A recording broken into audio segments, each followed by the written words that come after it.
Hi, this is John Reed of johnerp.com. This is my second video on LinkedIn. If you haven't heard the first one, you might want to catch that. I'm doing a series on getting the most out of LinkedIn as an SAP professional, and one thing I think I neglected to mention on the first video is that SAP Ventures actually does have a financial stake in LinkedIn, so that's one more reason why it does make sense for LinkedIn to be a destination site for SAP professionals because you know that SAP has a stake in connecting to LinkedIn and making LinkedIn a more vibrant community. One thing I've noticed about LinkedIn is it doesn't have the same daily must visit vibe that say a lot of people on Facebook get into.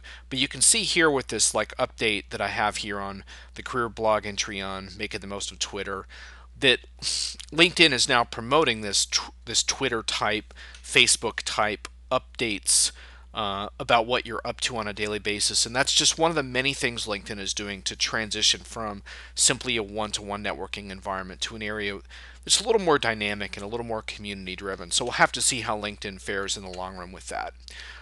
So some of the different things you can think about on LinkedIn is basically how do you want to participate? And you start obviously by trying to compile your own profile, getting a decent number of recommendations, a decent number of connections. I don't think acquiring tons of connections necessarily makes sense. It's really who you're connected to, which is why I recommend targeting your connections a little more by industry. Now, you can see my inbox is up to 17 messages, and that's kind of a no-no. Though a lot of those are things I can take care of pretty quickly, but um, one of the things about LinkedIn is to stay on top of what people are talking with you about, and so I need to get on that. I've been on a couple deadlines, but I'll I'll make good on that inbox soon because that's the first step is basically connecting. And the thing about LinkedIn that's incredibly useful is that you can really connect to people one on one. For example, I have a website, but I don't always know exactly who's visiting my site. With LinkedIn, I can reach out to exactly the kinds of SAP professionals I want to connect to. So, for example, if I want to connect to business objects and business intelligence folks, which I've been doing recently because I've been doing a market report in that area, I can seek out those kinds of people and try to connect with them on a one to one basis. Either get introduced through friends, or maybe I know them through some kind of group affiliation, which can be a useful way of getting to know them. So LinkedIn's incredibly valuable for really reaching out to the kinds of people you'd most like to be connected to. And that's one next step in upping the ante in your LinkedIn involvement.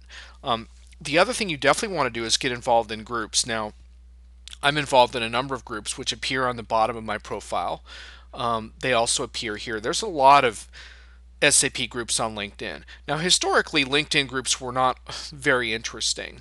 Um, like you can see, my group is now picking up a lot of steam. I have 15 requests to join, and I just approved them all the other day. So my consulting skills group is picking up momentum, and you can actually join that yourself on the homepage here, johnerp.com, as well as connect with me on my own LinkedIn profile right from my homepage.